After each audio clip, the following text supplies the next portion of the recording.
body modification? Body modification is body modification is the body modification.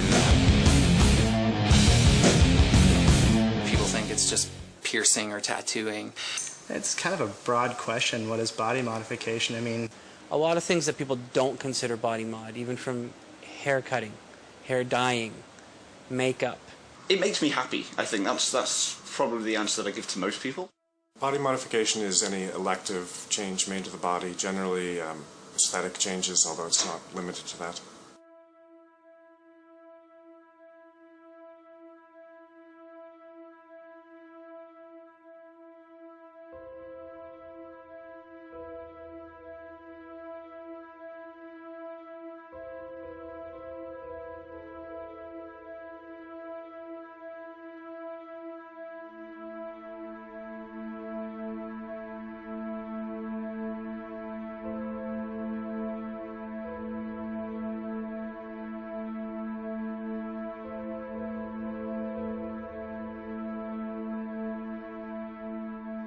The body modification community first started organizing through underground zines that, over, say, the last 15 years became increasingly popular and increasingly mainstream, and now, now it's moved way past zines, where we have tons of television shows, major magazines, even movies dedicated to the subject.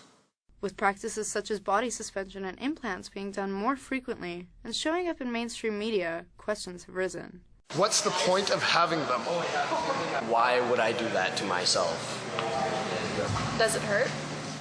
When the internet came along and when BME came along, a lot of people got online and sent in pictures and found other people that were just like themselves, that maybe thought that, there was nobody else like them. So I believe that, I think the whole community started at that point.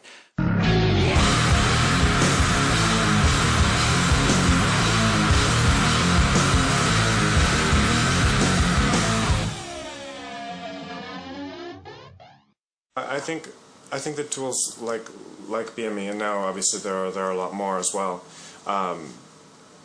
were especially important in the early days where there weren't really any other channels for people to communicate, because there were so few people who were out about what they were doing that it was very difficult to find someone in your area that was into heavier forms of body modification. So the internet sort of takes away the notion of physical geography. So, even though, there's say there's 100 people into whatever form of body modification in the world that are out and talking about it, 100 people spread out over the globe is terrible. You're never going to meet a person around you, but if you take 100 people and spread them around a single website, then all of a sudden, no, they're talking and they know each other and they're not really that far apart.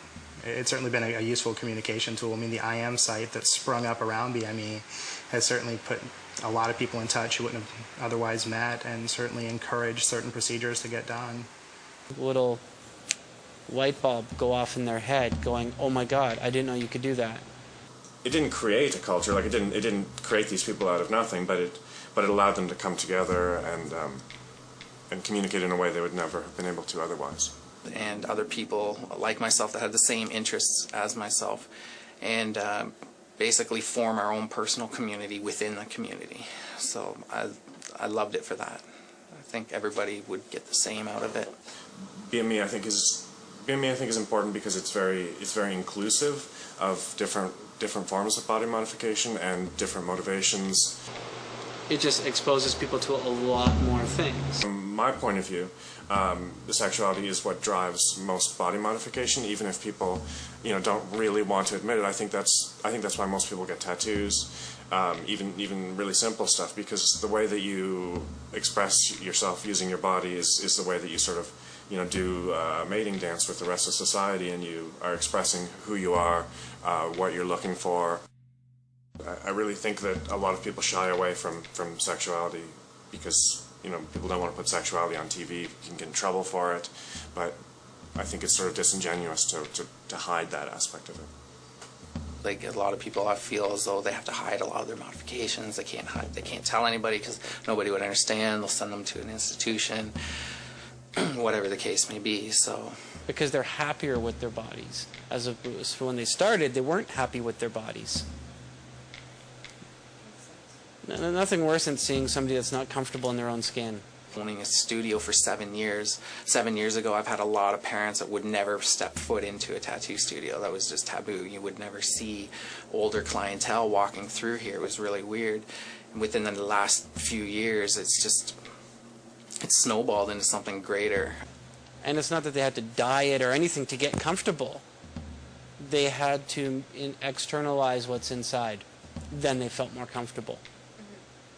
That their insides match their outsides.